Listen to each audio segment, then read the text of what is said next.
राजस्थान का एक गांव जो करोड़पति किसानों का है। खेती बाड़ी में नई टेक्नोलॉजी की मदद से हर साल लाखों रुपए कमाए जा रहे हैं। 10 साल पहले इस गांव और किसानों का हाल बिल्कुल बरअक्स था। हिंदुस्तानी बैरिया में मुलाजमत करके कौम की खिदमत करने का सुनहरी मौका है। हिंदुस्तानी बैरिया ने खसूसी नेवी और इंटेंशन कोर्स के लिए शॉर्ट सर्विस कमीशन ऑफिस की 50 असामियों के लिए दरख्वास्त तलब की है, जिसके लिए उम्मीदवार 10 फरवरी तक बैरिया की ऑफिशियल वेबसाइट पर जाकर ऑनलाइन दरख्वास्त दे सकते हैं। रीट पेपर लीक मामले में जयपुर एजुकेशन कम्प्लेक्स भी शक के दायरे में आया है। एसओजी ने इंकशाफ किया कि पर्चा यहां स्टोरिंग रूम से लीक हुआ था। केस में भजन लाल की गिरफ्तारी के बाद आए रोज नए इंकशाफ हो रहे थे और पेपर लीक के नए मुजरिम मंजरे आम पर आए रहे थे। मेट्रो अब जयपुर में सीतापुर अंबादी से पहले बड़ी चौपड़ और ट्रांसपोर्ट नगर के दरमियान चलाएगी। मेट्रो इंतजामिया ने इसे फेज 1C का नाम दिया है। साथ में फेज 1D के तहत मेट्रो को मंसूर से अजमेर रोड चौराहे तक जोड़ा जाएगा। खातून डॉक्टर को दोस्त के सामने यरगमाल बनाकर ज्यादती की कोशिश का मामला सामने आया है। मुतासरा डॉक्टर ने जयपुर के प्रताप नगर पुलिस स्टेशन में FIR दर्ज कराई है। SHO बलवीर सिंह ने बताया कि मालवीय नगर में रहने वाली बरेली यूपी की रहने वाली 25 साल लड़की ने असमत दरी की कोशिश का मुकदमा दर्ज कराया है।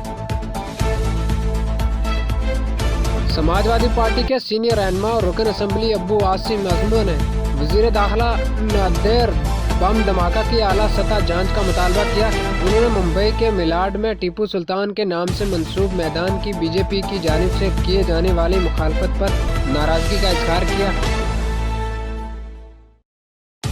दारुल हुकूमत दिल्ली में कोरोना वायरस के मामलात में कमी के बाद अब वैकेंड कर्फ्यू और बाजारों में नाफिज ताक जुफ्त सिस्टम खत्म करने का फैसला किया गया, जबकि रात में कर्फ्यू जारी रहेगा। दिल्ली डिजास्टर मैनेजमेंट अथॉरिटी की जानिब से आज मीटिंग के बाद इसका ऐलान किया गया। स्टॉक मार्केट की नई बुलंदियों पर पहुंचने के बाद बहुत से लोग सरमायाकार के लिए आगे आ रहे हैं, लेकिन नेशनल स्टॉक एक्सचेंज में तजारत करने के लिए डैमिट अकाउंट का होना जरूरी है। केजरीवाल ने जिंदगी के हर शोबे में मुसलमानों को नजरअंदाज किया है। वो ऊपर से सेक्युलर और अंदर से RSS के वर्कर हैं। इनकी मुस्लिम मुखालिफ पॉलिसियां जग जाहिर हैं, जिसकी वजह से दिल्ली का मुसलमान जिंदगी के हर शोबे में पसमंदा होता जा रहा है।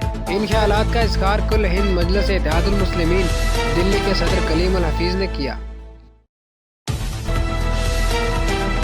लैब टेक्नीशियन और असिस्टेंट रेडियोग्राफर की भर्तियों में मेडिकल का शोबा खुलकर सामने आ गया है। कवायद को देखे बगैर महकमा ने लैब टेक्नीशियन की भर्ती में 359 और असिस्टेंट रेडियोग्राफर की भर्ती में 83 असामियों के लिए उम्मीदवारों को वेटिंग लिस्ट जारी करने के लिए स्टाफ सिलेक्शन बोर्ड को भेज दिया है।